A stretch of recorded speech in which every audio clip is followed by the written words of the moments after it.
E a gente agora tem a alegria de receber Rossandro Klingen, ele que é psicólogo e é um nordestino que dá orgulho de ver, porque se destaca bem com sua capacidade de envolver as pessoas com seu discurso, mais um discurso benéfico para as famílias, para as pessoas no modo individual.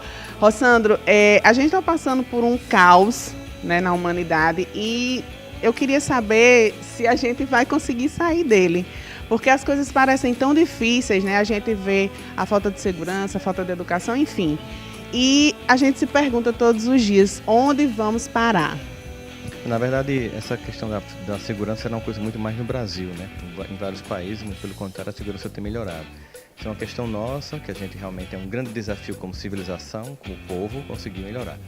Com relação à ideia de caos, eu acho que a gente talvez tenha que começar tirando a ideia de que existe um caos. Na verdade, nós estamos passando por uma crise, sem sombra de dúvida, não há como negar que nós estamos passando por uma crise, mas existem muitas coisas boas acontecendo. Só que nós temos uma tendência, que é o que se chama de viés de negatividade, de enfatizar aquilo que é negativo.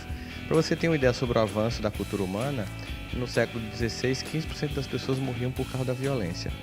No início do século passado, 5%, e agora só 1% morre por causa da violência, incluindo guerras, violência urbana e ataque terrorista. Só 1% da população morre disso. Então, há um avanço. Agora, como a gente pode olhar o seguinte, na verdade, o fato de que nós nos chocamos com a violência revela como nós amadurecemos, porque a gente achava banal e natural, porque parecia incontrolável. Então, assim, é da humanidade mesmo, sempre teve guerra, as pessoas morrem, então a gente meio que nem... Como a gente hoje se espanta, é porque a gente sabe que a gente pode solucionar, ou seja, isso é um dado positivo. Nós estamos envolvidos na tarefa de aumentar o nosso status civilizatório. Isso é muito bem-vindo.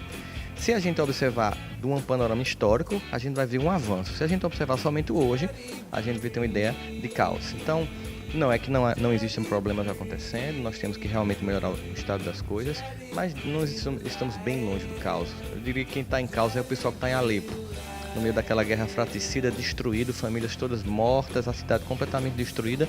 A gente está longe disso, a gente sabe que vai voltar para casa, a gente sabe que tem, sabe? Então tem muita coisa assim que a gente precisa ver com mais amplitude para poder ter um olhar mais sereno em relação a isso, para poder justamente selecionar o que de fato é um problema a ser solucionado em meio àquilo que a gente de forma amorfa chamamos de caos. Termina que tem coisa que está bem e a gente acha que também está mal. Então, de fato existem muitos problemas, mas nós temos capacidade de enfrentar e a gente está nesse momento interessante da história.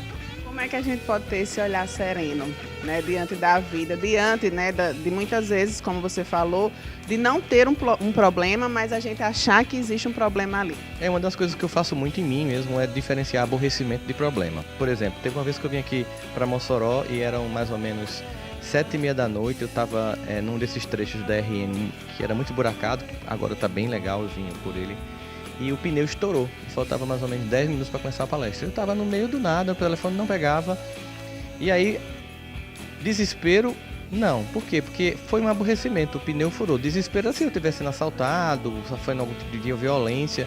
Então eu procurei solucionar. Quando aquilo é um aborrecimento, você coloca na categoria de aborrecimento, vamos focar na solução.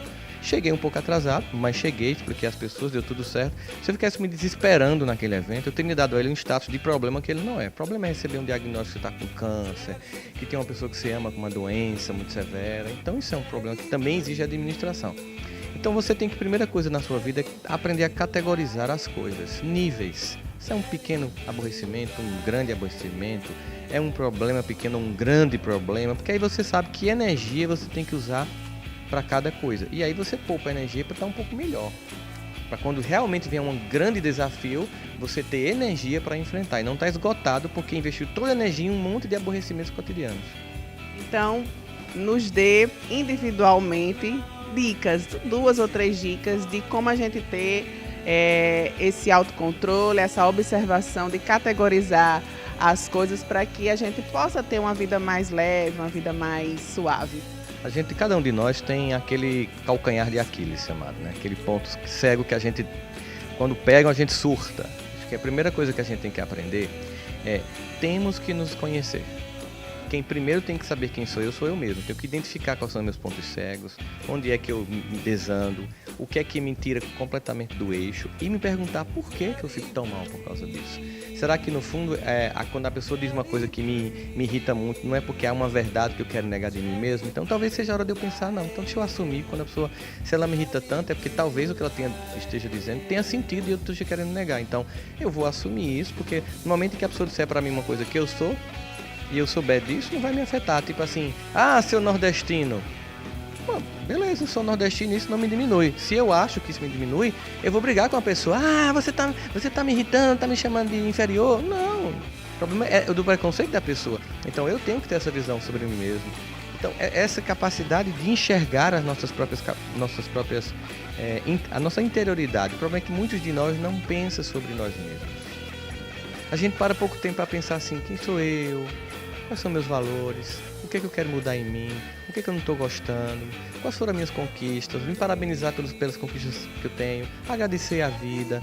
Ter essa visão de gratidão sobre a vida é algo fundamental, porque aí você agradece a vida pelo que ela é e não pela fantasia. As pessoas não aceitam a vida como ela é e não aceitam-se como são.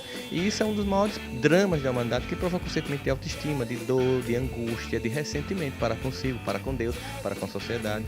Quando você aceita suas condições, não para paralisar, porque você tem sempre o desejo de mudar, isso é muito bem-vindo. Mas primeiro, é impossível eu melhorar o que eu tenho se eu não aceito o que eu já sou. Então a primeira tarefa é de aceitação, de amor próprio, como se é, para depois alcançar novos patamares.